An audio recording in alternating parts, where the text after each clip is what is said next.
Tenth class. Good morning बेटा। आगे chapter आ गया रिफ्लेक्शन ऑफ लाइट। ये दो लेसन है एक जैसे, ठीक है। क्यों अभी जो फिजिक्स दो जगह बंटी हुई है, जो पहला वाला आपका बनता है वो बनता है इलेक्ट्रिसिटी का और मैग्नेटिज्म का, क्योंकि आपस में रिलेटेड है। काफ़ी सारे बच्चों ने पढ़ भी लिया, क्योंकि आपस में दोनों के दोनों कोरिलेटेड होते हैं, इलेक्ट्रिसिटी और मैग्नेटिज्म। और जो अपनी आधी फिजिक्स है वो रिलेटेड है। यहाँ दो लेसन है, दोनों के दोनों एक दूसरे के साथ रिलेटेड है। ऑप्टिक्स बोला जाता है ये, ऑप्टिक्स के अंदर रिफ्लेक्शन ऑफ लाइट। थोड़ा बहुत एट्थ क्लास में आपने पढ़ा भी होगा। इसमें सबसे पहले वर्ड आ गया लाइट। लाइट देखो, लाइट जो है ना फॉर्म ऑफ क्या होती है, एनर्जी होती है। सबसे बड़ी एनर्जी होती है, आपको पता है। लाइट जो है ना सबसे बड़ी फॉर्म। ऑब्जेक्ट आपको कैसे दिखाई देते हैं, जैसे लाइट है, सन लाइट है या आपकी बल्ब की लाइट है, कोई भी लाइट है, आप वहाँ से लाइट आएगी, वो लाइट किसी ऑब्जेक्ट के ऊपर गिरेगी और फिर रिफ्लेक्ट होकर आपके आई के ऊपर आएगी, तभी आपके जो ना ऑब्जेक्ट होगा आप क्या करेंगे, देख पाएंगे। तो जैसे तो यही फिनोमिना क्या हो गया, लाइट किसी भी इंस्ट्रूमेंट से आना, फिर ऑब्जेक्ट के ऊपर गिरना और फिर वापस आई के ऊपर आना, तो ये भी क्या होता है, रिफ्लेक्शन ही होता है। आपने पढ़ा भी होगा, ठीक है। जो नेचर होती है लाइट की, वो दो नेचर से होती है। दो लाइट जो है ना, एक तो पार्टिकल नेचर से होती है और एक वेव नेचर से होती है। हालांकि ज़्यादा बातें 11th और 12th में पढ़ाई जाएंगी। जो वेव नेचर होती है ना, जैसे सनलाइट है वेव नेचर। वेव नेचर के अंदर क्या आएगा बेटा, लाइट ऐसे प्रोग्रेट करेगी वेव फॉर्म में, जैसे वेव बनने लग रही है। और लाइट के पास दोनों चीज़ होती हैं, इलेक्ट्रिक और दूसरा क्या हो गया, मैग्नेटिक। तो मेरा कहने का मतलब क्या हो गया, दोनों के दोनों होते हैं, इलेक्ट्रिक फील्ड भी होती है और मैग्नेटिक फील्ड भी। और ये फील्ड एक दूसरे के ऊपर क्या होती है, परपेंडिकुलर होती है। तो इसको बोलते हैं हम wave nature of the light, wave form में। जैसे सनलाइट आता है आपका, इसी फॉर्म में आता है। और जो वेव नेचर होती है उसको मूव करने के लिए किसी मीडियम की कोई ज़रूरत नहीं होती। आप फॉर एग्जांपल जो सनलाइट है ना, आप देखो सनलाइट देखो, आप कोई मीडियम की ज़रूरत नहीं है। जहाँ हवा भी नहीं है ना, इवन वैक्यूम बोलते हैं जिसको, एयर भी नहीं है, सनलाइट तो वहाँ भी मूव करेगी, ठीक है। दूसरी नेचर होती है पार्टिकल नेचर। जैसे आप छोटी क्लास में पढ़ा आपने स्ट्रेट लाइन में, उसमें फोटोन होते हैं, एनर्जी के पैकेट होते हैं, पार्टिकल नेचर में पढ़ते हैं। तो और जो चलो इसमें मेन जो बात है, जो लाइट है वो 7 कलर में आपको डिवाइड होता है और उसको पढ़ा जाता है किससे, 4 × 10⁻⁻7 मीटर से लेकर 7.5 × 10⁻⁻7 मीटर। कहाँ तक पढ़ा बेटा, 4 × 10⁻⁻7 मीटर से लेकर 7 पॉइंट, ये वेव लेंथ होती है, मीटर हो गया। तो वेव लेंथ होता है लैम्डा से आप डिनोट करते हैं। सबसे ज़्यादा जो होती है वो रेड कलर की होती है, सबसे कम किसकी होती है, वॉयलेट की। और उसके बीच में क्या होता है, 7। ये पढ़ाएं भी आपको, जब भी आपने देखा होगा वाइट लाइट जो है ना कितने कलर में डिवाइड होती है, 7 में। वो किसके हिसाब से पढ़ी जाती है, वेवलेंथ के हिसाब से। सबसे कम वेवलेंथ किसकी होती है, वॉयलेट की। और सबसे ज़्यादा किसकी होती है, रेड कलर की होती है। तो ये तो बेसिक है, इसका थोड़ा बहुत आप पढ़ लेना। अगर किसी को कोई दिक्कत है तो पूछना। जो मेन अपना भी इशू है वो है रिफ्लेक्शन ऑफ लाइट। देखो भाई, लॉज ऑफ रिफ्लेक्शन पढ़ो। लॉज ऑफ रिफ्लेक्शन क्या क्या लॉ होते हैं बेटा। पहला लॉ तो ये हो गया, जैसे देखो ये आपका मिरर हो गया कोई, या कोई भी सरफेस हो गया, ठीक है। ये नॉर्मल ड्रा कर दिया आपने, लाइट इसके ऊपर इंसिडेंट हुई तो ये एंगल आपने आई बनाया, और ये लाइट रिफ्लेक्ट होकर वापस चलेगी तो ये एंगल क्या हो गया, बोलो, आर हो गया। तो इसके अंदर सीधी साफ सी बात है, क्या क्या हुआ, इंसिडेंट लाइट, नॉर्मल और रिफ्लेक्टेड लाइट, तीनों की तीन लाइट किसके ऊपर होती हैं, सेम प्लेन के ऊपर होती है। तो पहला रूल तो क्या आया, देखो इंसिडेंट लाइट, नॉर्मल, क्योंकि कागज़ का टुकड़ा क्या होता है, एक प्लेन होता है। और इसी के ऊपर देखो मैंने ये कर दिया, ये चला गया, ये चला गया, सेम प्लेन में होती है, प्लेन चेंज नहीं होगा। प्लेन वो होता है जिसके दो कोऑर्डिनेट, 2 डायमेंशन को हम प्लेन बोलते हैं। और जो 3 डायमेंशन में होता है उसको हम स्पेस बोलते हैं, 3D, 3 डायमेंशन के अंदर, ठीक है। दूसरा ला जो आया बेटा, I = क्या होता है, R। ये बहुत इंपॉर्टेंट है। तो पहला तो incident, reflected and normal are in the same plane. And second आई जो है ना वो किसके इक्वल होता है, आर के। इंसिडेंट एंगल ऑलवेज किसके होता है, reflected angle in case of the reflection of light, ठीक है। अब जो आपने 8th क्लास के अंदर पढ़े होगे, देखो मेनली जो है ना इसके अंदर वही चलता है। 3 टाइप हो गए। तो क्या, कनकेव, कनकेव मिरर। एक क्या हो गया बेटा, कन्वेक्स मिरर हो गया।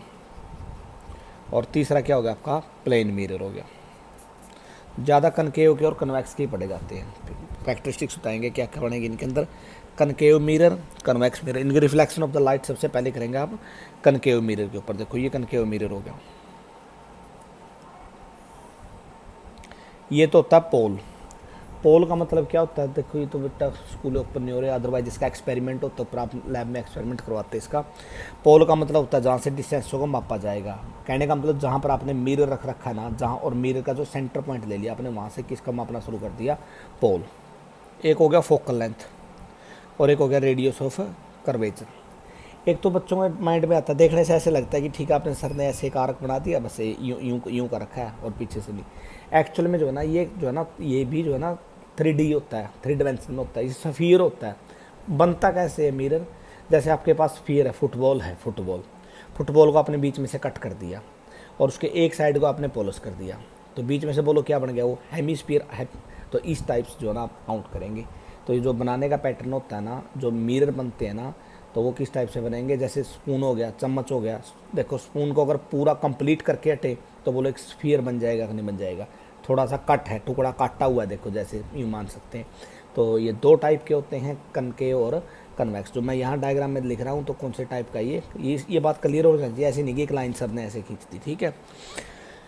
तो यहाँ पर जो है ना आपने देखो एफ और आर में, चलो मान लीजिए, देखिए यहाँ अपने ऑब्जेक्ट रखती है, इससे काफ़ी बातें बताएंगे बेटा तुम्हें। ए बी जो लाइट, देखो एक और देखो मैंने अभी बताया, जैसे सन यहाँ पर है, मान लीजिए यहाँ से लाइट आने लग रही है। जब यहाँ से लाइट आएगी तो लाइट यूँ तो है नहीं, एक ही लाइट आएगी, बहुत सारी देखो लाइट ऐसे जो है ना इसके ऊपर जो है ना गिरेंगी। तो उनमें से आप जैसे देखो, एक लाइट यहाँ स्ट्राइक करने के बाद इधर भी जाएगी, इधर भी जाएगी, उधर भी जाएगी, उधर भी जाएगी, डाइवर्ट होंगी, सराउंडिंग में पूरी जाएंगी। जैसे कैंडल की लाइट जलने लग रही है, कैंडल की लाइट आप यूँ थोड़ा कह सकते हैं पार्टिकुलर राइट साइड में जाती है, नहीं पूरे सरफेस में जाएंगी। तो ऐसे ही उनमें से आपने एक लाइट ये ले ली बेटा, ये ले ली।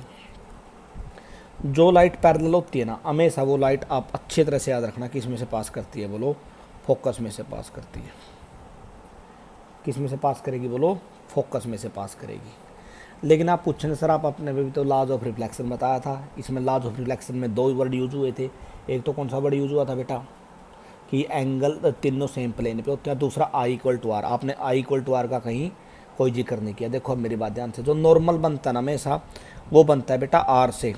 ये नॉर्मल है इसका, यहाँ मिला दो तब भी नॉर्मल है इसका, यहाँ मिला दोगे तब भी नॉर्मल है, यहाँ मिला दोगे तब भी नॉर्मल है, नीचे मिलाओगे तब भी नॉर्मल है। कहने का मतलब जैसे ये सरफेस हो गया ऐसे, जैसे ठीक इसका सेंटर ऑफ कर्वेचर ये हो गया यहाँ, तो यहाँ से मिलाओगे ना तो ये देखो, समझ गए क्या, यहाँ जो है ना इसको ऊपर नॉर्मली लेते हैं, यहाँ भी क्या लेंगे बोलो नॉर्मली। अच्छे बच्चे का समझ में आ गया। जैसे सर्कल हो गया, सर्कल का क्या हो गया, सेंटर हो गया, मेरी बात समझते हैं। उसके ऊपर एक टेंजेंट होता ही नहीं होता, बोलो टेंजेंट किसी पॉइंट को टच करके जाएगा तो बोलो यहाँ किस क्या बनेगा, बोलो नॉर्मल। मेरी बात मेरे ख्याल में अब समझ में आई होगी। देखो ये हो गया, ये हो गया, ये सेंटर हो गया, इसको मिलाओ बोलो नॉर्मल हो गया।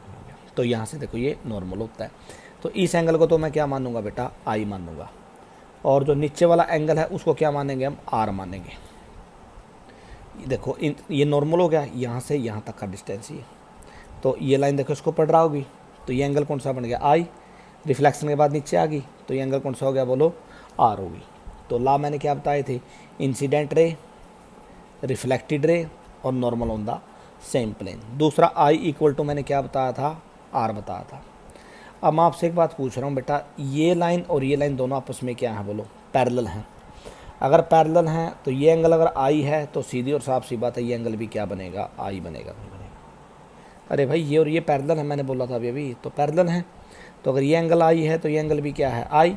और आई इक्वल टू किसके है, आर के। तो कहने का मतलब अगर मैं इसको मान लीजिए एम पॉइंट ले लेता हूँ, एम से लेकर एफ तक और आर से लेकर एफ तक क्या हो गया, इक्वल हो गया। क्यों, अरे भाई ये दोनों एंगल इक्वल है तो इनके सामने की साइडें, ये साइड और ये साइड क्या हो जाएगी, इक्वल हो जाएगी। अगर ये और ये इक्वल हैं तो बोलो ये अगर छोटा ऑब्जेक्ट होता मान लीजिए यहाँ, तो ये फिनोमिना बोलो यहाँ भी बन सकता है, नहीं बन सकता है, very close to the P. तो कहने का मतलब अगर very close to the P बनता है तो ये लाइन उठ के इसके ऊपर आ गई। तो कहने का मतलब approximate R F approximate equal to बोलो एफ से लेकर पी हो गया कि नहीं हो गया। अरे बेटा समझ में आ नहीं आया, ये लाइन वेरी क्लोज आ गई तो बोलो अप्रोक्सीमेट, देखो ये R F equal to P F, ये लेंथ और ये लेंथ क्या होगी, इक्वल होगी, इक्वल होगी। यहाँ से यहाँ तक की लेंथ क्या है, बोलो एफ है, और यहाँ से यहाँ तक का क्या मान रखा है, रेडियस ऑफ कर्वेचर। इसका मतलब जो रेडियस ऑफ कर्वेचर होता है ना वो क्या होता है, डबल किसका हो गया, फोकल लेंथ। अरे भाई ये दोनों सेम हैं तो जुड़ गए ना, r equal to F plus F two F हो गया। तो जो f होता है ना वो क्या हो गया बोलो, r/2। ये थ्योरम मैंने आपको करवा दी, थ्योरम है ये पहली थ्योरम, कि जब भी जो है ना आप क्या लेंगे बेटा, कनकेव मिरर लेंगे, उसके केस में आप जो है ना क्या करते हैं, क्या प्रूव किया आपने कि जो रेडियस ऑफ कर्वेचर होता है ना वो फोकल लेंथ का क्या होता है, डबल होता है। या यूँ कहे फोकल लेंथ जो है ना रेडियस ऑफ कर्वेचर का क्या होता है, हाफ होता है। अब देखिए मैं बता रहा हूँ कि आपने जो 10th क्लास वगैरह के जो थे ना वही फिनोमिना देखो, जैसे 10th में पढ़े थे आपने, ये हो गया, ये P हो गया, ये F हो गया, ये R हो गया। यहाँ आपने क्या कर दिया, ऑब्जेक्ट रख दिया। पहली लाइट क्या जाएगी, पैरेलल। अभी भी 1 मिनट पहले बोल के हटा था मैं, जो पैरेलल होती है हमेशा किस में से पास करेगी, बोलो किस में से पास करेगी, फोकस में से पास करेगी, जो पैरेलल होती है। दूसरी जो होती है ना, दूसरी 2 कंडीशन होती है। देखो यहाँ जो देखो ये अपने आप इसके ऊपर बोलो नॉर्मल है या नहीं है, बोलो है नॉर्मल। तो दूसरी लाइट आपकी यहाँ आ गई, ये एंगल क्या बन गया, आई। तो इतना ही क्या बनेगा, नीचे आर बनेगा। तो आप इसको बढ़ाएं, तो जब आप इसको बढ़ाएंगे तो बोलो यहाँ ये दोनों क्या करगी, कट करगी। अब तीन आप लाइन 2 से भी काम चल जाएगा। जहाँ देखो पहली जो है ना पैरेलल होगी, एफ में से पास करगी, दूसरी आगे पी पे। वो बता दिया मैंने, बहुत सारी लाइटें, एक लाइट नहीं होती, नंबर ऑफ लाइट यहाँ से एमिट होती हैं। पी पे आएगी तो पी वाली यहाँ जाएगी। तीसरी अगर कोई बच्चा करना चाहता है, सर मैं करना चाहता हूँ, देखो जैसे ये हो गया, यहाँ इसके ऊपर कहीं भी मिला दूँ वो क्या हो गया, नॉर्मल हो गया। अगर तीसरी लाइट किस में से पास करी, आर में से, वो लाइट जाएगी और जाने के बाद जैसे यहाँ स्ट्राइक करेगी, स्ट्राइक करने के बाद बोलो क्या हो गया, नॉर्मल हो गया। अगर बताओ जैसे मिरर है ये, ऐसे लाइट आई तो जाएगी, बोलो वापस जाएगी कि जाएगी। अरे जैसे बॉल में पढ़ते हैं, मोमेंटम के अंदर पढ़ते हैं आप, कोई ऑब्जेक्ट टकराएगा तो यूं कहीं वापस आएगा कि नहीं आएगा, अगर ऐसे आएगा तो यूं जाएगा। तो ये बोलो स्टेट हो गया कि नहीं हो गया, स्टेट होते ही जो है ना क्या आएगा, बोलो ये लाइट यहाँ टकराने के बाद यूं क्यों क्या आएगी वापस, क्यों, क्योंकि नॉर्मली हो गया। तो तीसरी कंडीशन ये यहाँ जाएगा। तो जहाँ तीनों की तीनों मिल जाती हैं वहाँ पर ऑब्जेक्ट का क्या हो गया, क्या बन गया, बोलो अगर ये ए से बी था तो ये भी क्या हो गया, ए डैश और बी डैश। ये ऑब्जेक्ट का क्या बन गया, बोलो इमेज बन गया। तो एक बात तो बेटा कन्फर्म होगी, क्या, पैरेलल वाली फोकस में से, दूसरी पी के ऊपर, और तीसरी किसके अंदर से, सी के अंदर। तो ये रिफ्लेक्शन होता है ना 2 टाइप का होता है, एक तो होता है रेगुलर और दूसरा होता है इरेगुलर। क्या होता है रेगुलर में, जैसे देखो ये सरफेस हो गया, एक लाइट यहाँ देखो, और टकराने के बाद जैसे देखो ये यहाँ चली गई, ये यहाँ चली गई, यहाँ चली गई, ये चल, इनके रेगुलरी, सॉरी देखो इनके अंदर जो डिफरेंस है ना, यहाँ जो यहाँ डिफरेंस है ना वही डिफरेंस यहाँ रहेगा। इनके रेगुलरली जो है ना देखो क्या हो गया, रिफ्लेक्शन हो गया। और जो इरेगुलर होता है जैसे ये हो गया सरफेस, लाइट टकराएगी, एक यहाँ चली गई, दूसरी ने टकराया, यहाँ चलेगी। देखो यहाँ कुछ गैप है, यहाँ कुछ गैप है, इनके इरेगुलर रहेगा। तो 2 टाइप से होता है। तो ये जो है ना बेटा 10th वाले हैं ये बनाना, लेकिन मैं इसके आप जो है ना कॉपी के ऊपर ये 5-6 बताए होते हैं। 8th में भी आपके टीचर ने ज़रूर कराया होगा। रेडियस ऑफ कर्वेचर से पीछे, रेडियस ऑफ कर्वेचर के ऊपर, दोनों के बीच में, फोकल लेंथ पर उनके बीच में, इनके थोड़े बना देना। फिर और मैं कल ज़्यादा बातें इसके बारे में बताऊँगा।